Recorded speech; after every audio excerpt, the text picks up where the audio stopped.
Morena Tautau, welcome everyone, and nice to have you here. We have no apologies. Mr. Chair. Thank you, and no any leaves of absence. No, Mr. Chair. Conflict of interest, and no public forum, No. and no extraordinary items. No. Just say it's nice to sit here so close to the daffodils. Quite like daffodils. I don't know whether that means you're narcissistic or what, but anyway. So we move to the minutes on page 8. The last meeting. Would someone like to move that they are a true record of our last meeting and be taken as read, please? Thank you, Councillor Ruddenclaw. Is there a seconder? Councillor Fraser. All in favour, please say aye. Aye. Very good. So we move then to the next first report on page 53 of the agenda, which is the alcohol licensing annual report, income and costs report. So welcome, Michael Safidi. Thank you. So this is a statutory report required under the Sound Supply of Alcohol Act. And last year, the Ministry of Justice introduced an online survey sheet for that purpose. So as you can see in the report, it's quite brief. It's a lot of statistical type information. We did ask for some comment on initiatives, and I mentioned that that we've been involved in developing a protocol for securing fire evacuation scheme compliance in our licensed premises, so that's working quite well. And also that we're involved with the Healthy Attitudes Towards Drinking group, and that's come out with a recent campaign about Are Your Blinders On? Focusing on parents and discussions with their children. There's also attached to the end of that income and costs report. And as you can see, there was a few issues with the budget this year, but I'm happy to take any questions. Right, any questions? Yes, Councillor Ruddenclaw. Well, thank you for your report, Michael. My question is around the professional services, the difference from 2019 to 2020. We've seen a significant increase around $17,000, and also the internal expenses has jumped from 60,000 to 144. Yes, so the alcohol licensing business unit has run quite smoothly for the last 5 years since the Act was introduced. And as you know, there was a 30% discount we introduced for our annual fees, which was received very well. But last year just was a different year, and several things went a bit wrong, but they're not likely to happen again next year. So I'll just summarise some of those things. So first of all, there was an under collection of our annual fees, which we're going to re-invoice. It's not a serious problem, but that's a reason for the reduction in income. Another reason is the alcohol fees bylaw should have been reviewed this year, and the fees increased, but we chose not to do that because of COVID, and our licensees were struggling. So there was a decision we made, but that has delayed our increasing of fees, what really should have happened earlier this year. One of the more significant factors was that with the budget of the council being looked at very closely, and activities looked at asked to review their expenditure, the decision was made that the administration support would now be collected by fees, not funded by the ratepayer. So the one full-time position for administration is now being funded by this business unit. Previously was funded by the CEO's budget. And similarly, also with dole control, you'll see the same effect there, that there'll be a very large increase in administration costs against that budget as well, of about 120,000 this year. So that will mean the dole control budget will also have to be increased. So I do agree with the principle, but it is having a significant impact on the budget. You know, so the legal costs this year are quite high, almost getting up towards $20,000. And that was largely relating to an off license, which may not have been issued correctly about 10 years ago. So even though our legal advice at the time was that the issuing of that license was correct, recent decisions by the government have indicated that off license shouldn't have been issued. So we did have to get some legal advice about that. So we've resolved it, but there was a cost to it. And also because of COVID, there have been less applications, generally speaking, less special licenses, less managers being renewed. So as I said, there was a series of issues this year. Some of them won't be repeated next year, but going forwards, we will collect that income for the annual fees, which wasn't collected, some of that. We're going to look at revising the alcohol fees bylaw to increase the fees. You'll see a report to council next year about that. I think we'll just have to run a negative reserve over the next several years and just slowly chip away at that. I think the council might have to look at incrementally increasing alcohol fees over the years, rather than having them fixed for several years. And I do note that the government is likely to increase the fees anyway, so that these alcohol fees are set by the government, and the council can alter those fees by a bylaw. But I think the government is overdue for increasing the fees across the country anyway. So I would say the next 2 or 3 years, you'd be looking at a fairly significant increase like they did last time. They doubled it last time. If I can just add at that point, so looking at the other councils throughout New Zealand, most of them do have the fees as set by government, so they don't necessarily increase or decrease, and we're one of the few, if not the only ones that we can identify at this point in time that has a bylaw to actually set our alcohol fees at 30% discount rather than at the standard rate. There are a number of councils actually that are moving, because I've recognised that these fees have stayed stagnant for a while. They've actually moved to introduce a bylaw that actually increases the amount of fees. So yeah, we are sitting a little bit out of kilter from that perspective. We were due, like Michael indicated, to bring something, but it would have been right in the COVID period, so it wasn't really appropriate to bring something just at the end of last financial year. So this financial year we'll be looking at potentially coming in and having a conversation with you around that bylaw. But it won't obviously hit till the following financial year to the LTP. Probably the most significant factor here is the decision to fund the administration by the activity, not rates anymore. That's the biggest impact here. No, I get it. That's reasonable. Okay. Any other questions? Councillor Fraser? I'm just looking at the list of licensees under risk rating. See, there's various ratings.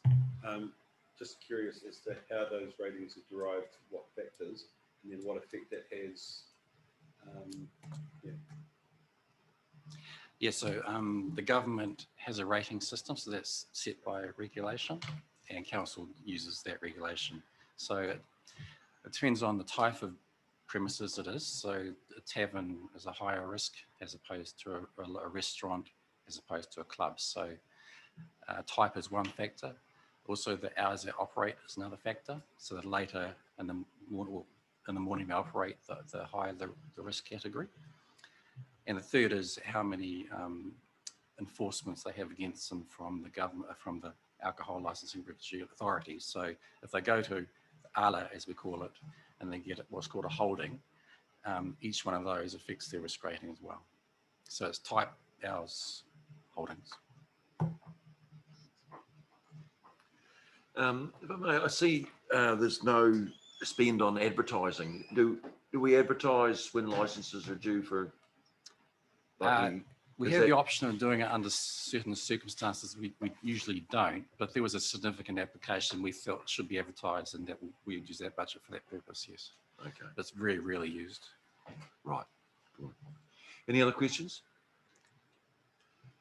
Oh, thank you very much for that report, Michael. We move to the recommendations from A through to E. Is someone happy to move those?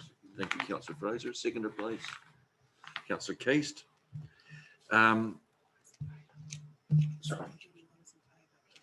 Yeah. All those in favour, please say aye. Thank you. Anyone against, say no, and we can make that as carried. So we move then to the next report, which is also Mr. Safidi, and it's on page 63 of the agenda, which is the Dog Control Annual Report. Yes, thank you. So this is the annual report required under the Dog Control Act, and they don't have a standard format, so this is just the format that council's created. I'll just run through some of the highlights. So the dog control officers are noting less wandering dogs, generally speaking. That's a downwards trend over the years, which is great. And we're thinking that's probably due to better containment. And that's also possibly as a result due to council's containment discounts that we introduced several years ago, among other things. There's also a downwards trend in attacks and rushing incidents, which is another great result. And that's probably directly related to the wandering dog reduction, because several years ago, a very common type of attack was a dog jumping over the fence and attacking the dog or the person walking past. So that's almost been eliminated. We did a lot of working smarter work this year. So the councillors have already heard about what we've been doing. So we did the new dogs online, emailed some forms out this year to those who had email addresses. And there were some teething problems, and but we're going to do a fairly significant review of the whole process shortly, led by Nigel and the projects team. And we think we should be able to nail out, resolve most of those. And also the dog control officers, some of their comments were,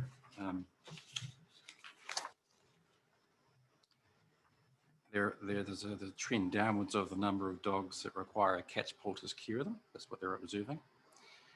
They think there's more reporting of issues because people are more confident in council's response to issues, and that means that the officers can take proactive action to prevent problems that might have not happened if we didn't know about them. They're noticing more dogs being walked on and lead.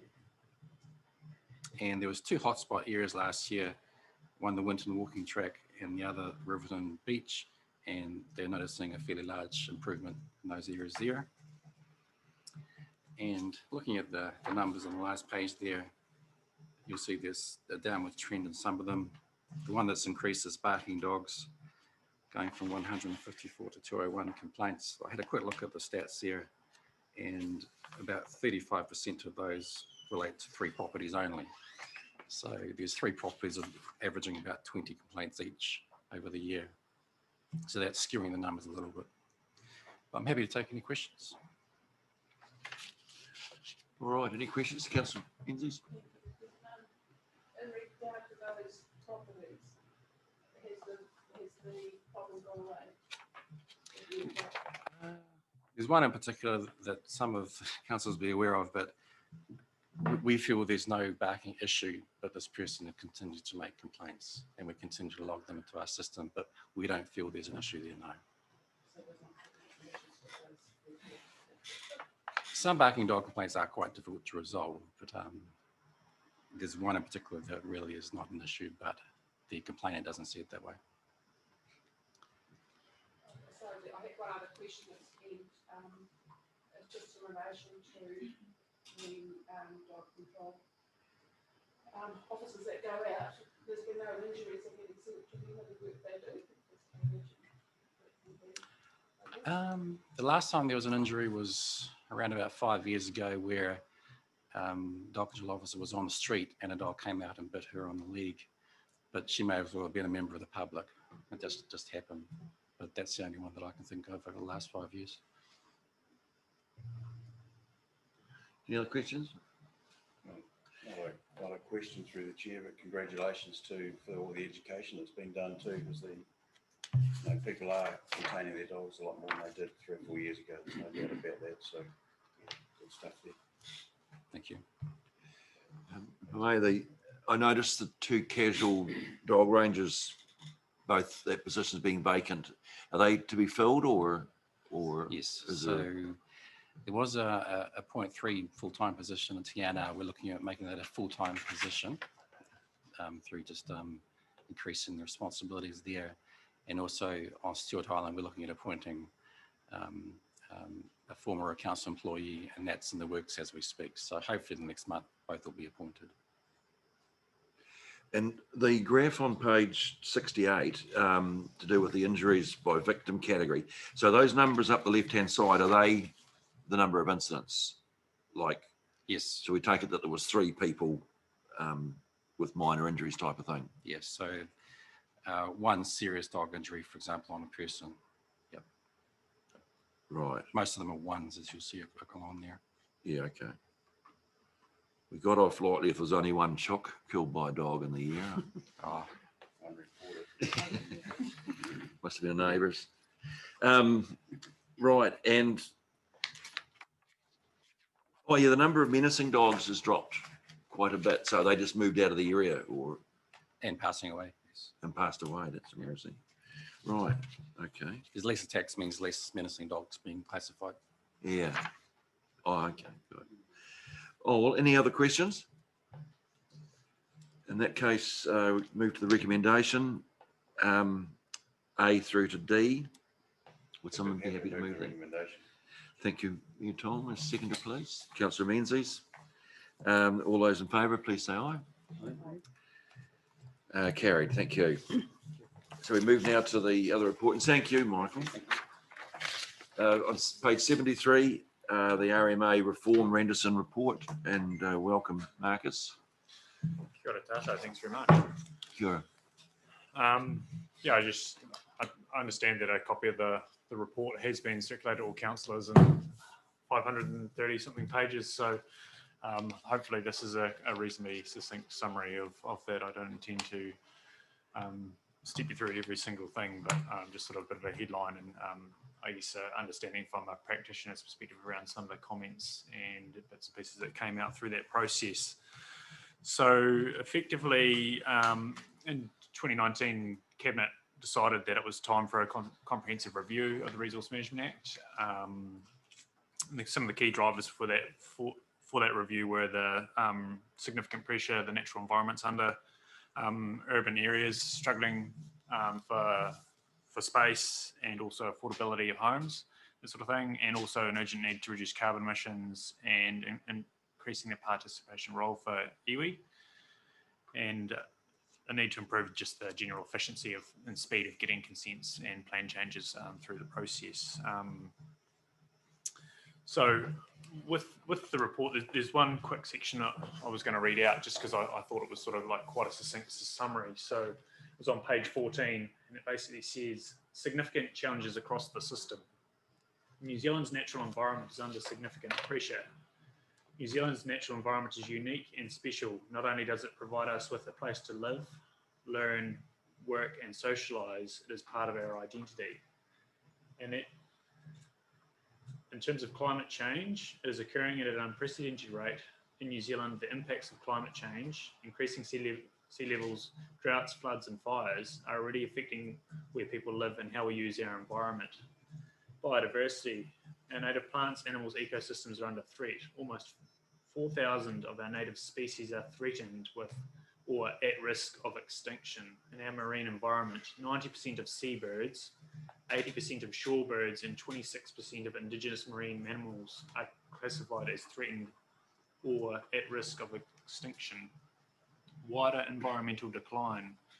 Vegetation changes are degrading soil and water. We are continuing to see significant loss of native vegetation and wetlands and a reduction of the benefits they provide. For example, flood and erosion control, water quality, carbon storage.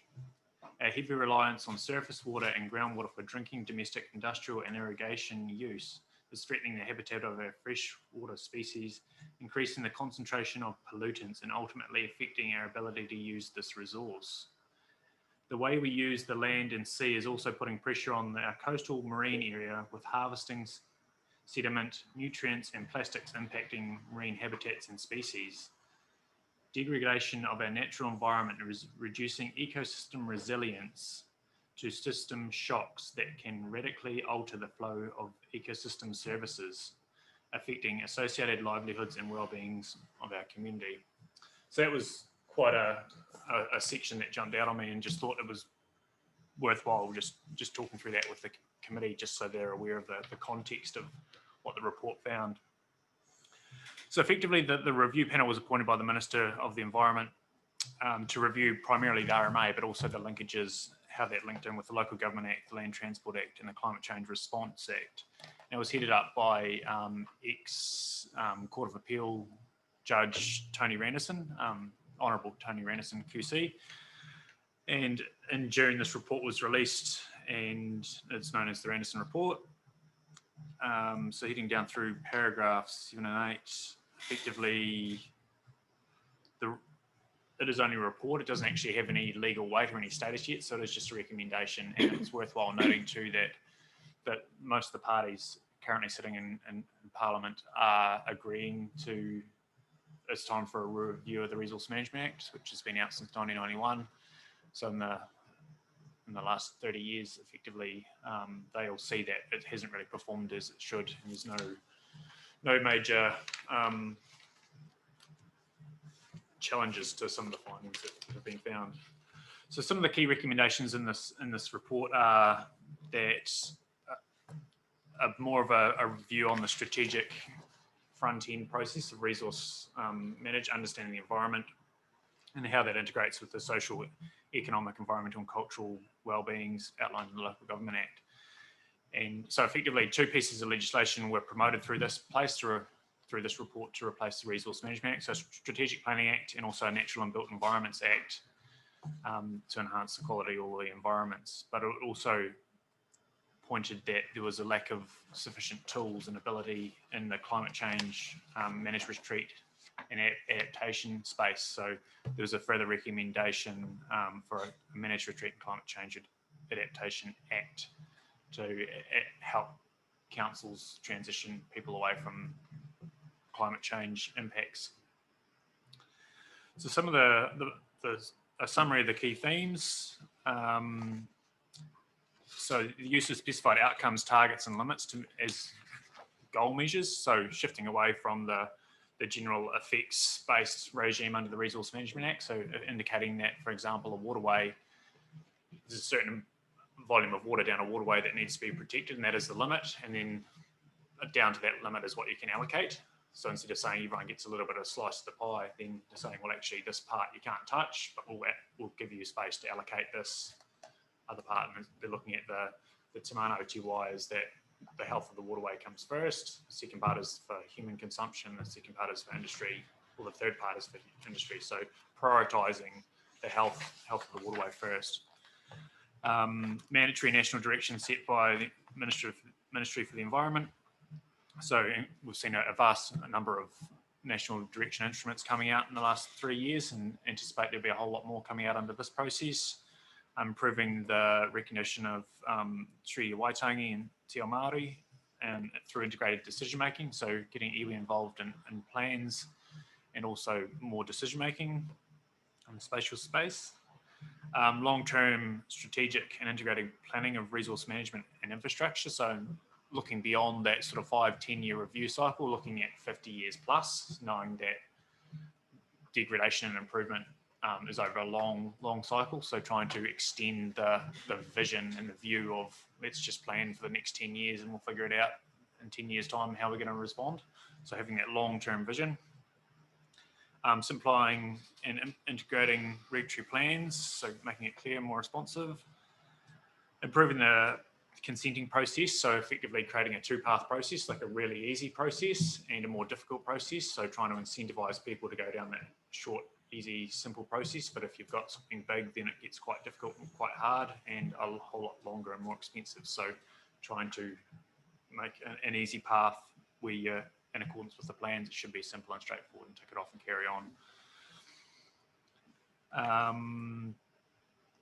Allocation of resources guided by principles of sustainability, equity and efficiency, not first in, first served.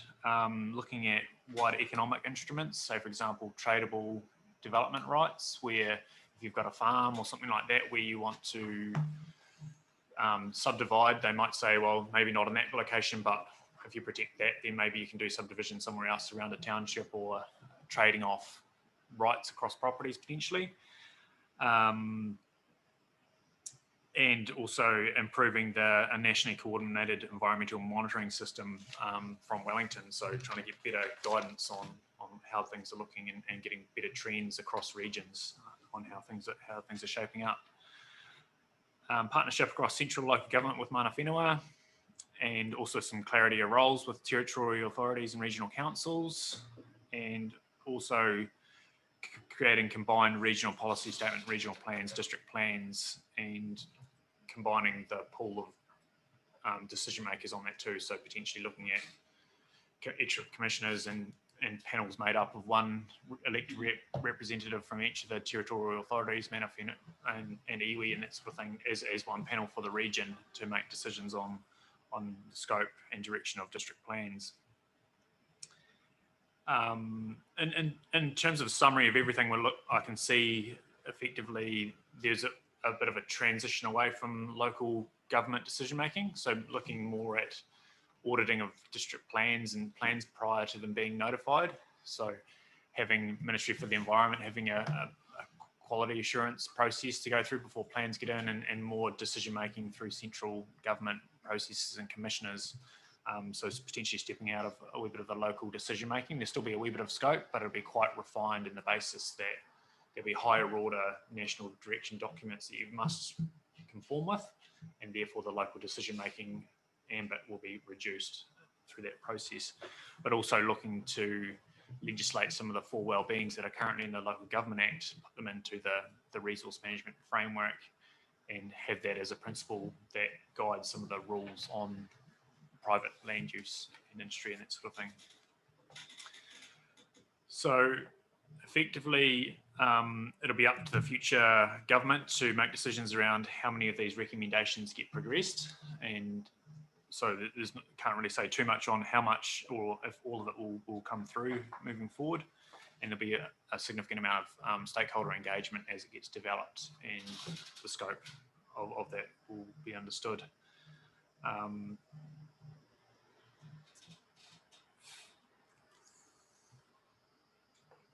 So in a general sense, outside the scope of this was the wider local government reform, but one of the indicators are that with some of the direction proposed in this, and some of the water reforms that are also going on through the process at the moment, that may lead to a wider reform of what local government does in the ambit of what they currently do to what they may do in the future. So it may be a catalyst for wider reform of the local government space. So it'll be interesting just to see how much of this gets bound up with other parts of legislation and other drivers from incoming government, to see exactly where that sits moving forward. So that was a quick run through with the report, and I've got there's a few images from the report that I've included in the appendices, just around how the different parts and components are going to shift. I think one of the key ones is the second one. There's 2 lines on a graph showing the current system. There's not much effort. So effort up the left-hand column there, left-hand axis, saying there's not much effort currently in the spatial planning space, and minimal effort in the plan making, and a lot of effort in the consenting and implementation costs for resource consents. So trying to get the resource consents out in 20 working days and trying to do them as quick as we can, and therefore not much effort going into the review of the effectiveness. But with the recommendations of this report, they're trying to push some of that effort and energy onto the front end of the process, and really understanding the environment and the limits in the plan making process. High effort in that part of the cycle, and lower implementation costs, so people will get consents at a lower cost and quicker and easier, but still achieving the outcome, really good outcomes, because you've done a lot of work at the front end, and also a higher effort on the review of the effectiveness. So that's some of the vision that they're seeing with how to improve the current system, is change where the effort goes in and more effort at the front end. So that was one of the key things I think the committee needs to be aware of. And yeah, I'm happy to take any questions. But just before if you were through the chair, if you were okay with this, just to give you a couple of the key points that Marcus was touching on. So one plan for the region is essentially what they're looking for. So that does mean a collection of 4 councils getting together and making sure that we're aiming for that. So, you know, should this, we're going to have a workshop later, and we will be touching on, you know, the landscapes. We've already been talking about the landscapes section of the district plan. Looking at that from a holistic perspective, and actually making sure that all the 4 councils are in and understanding that and starting to work in that framework anyway is logical. It will actually help with efficiencies in our plan making. Regardless, even at the moment, we still might have 4 separate plans, but at least if there's some consistency in at least some of the work that we're doing at the moment, that could then potentially, if this does come into law and gets enacted, then obviously that's all working towards the goal of one plan. So I think it's actually, you know, we've probably been preempting that journey anyway, and it makes sense from an economic perspective. So yeah, we can't spend 10 million on a plan or whatever. So if we can do it collectively and halve the price of that for the region, then that makes a lot of sense. And the obviously the local government reform, they are talking about that outside the gambit, but they are talking about it and recommending that should be up for budget review. So it's just one of the pieces of the puzzle. I think that with the water reforms, like Marcus was saying, with the water reforms as well as the RMA reforms, there's a lot of potential that will stimulate that area. Okay, any questions?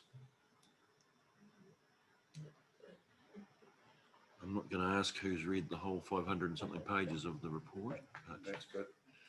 Mine's very safely in a box in the back seat of the car still. But it's absolutely something we've got to get to grips with. Yeah. There's a lot of, I mean, I chaired a political candidates meeting. They're all going to do major things with the RMA, but of course it's all for a whole raft of different reasons, some of it being pro-development and some of it being pro-environment. So there's quite a dichotomy there to find, you know, the best outcomes in the end. Okay, well, if there's no other questions or comments, thank you very much, Marcus. We're lucky that we've got our aspects of that in such good hands. So, good. So in that case, there's the recommendation that we receive the report and that we maintain a watching brief on the progress from here. So would someone like to move that recommendation, please? Councillor Keys, seconder, please. Councillor Menzies, all in favour, please say aye. Aye. Thank you, carried. So with no further business, we can declare the meeting closed.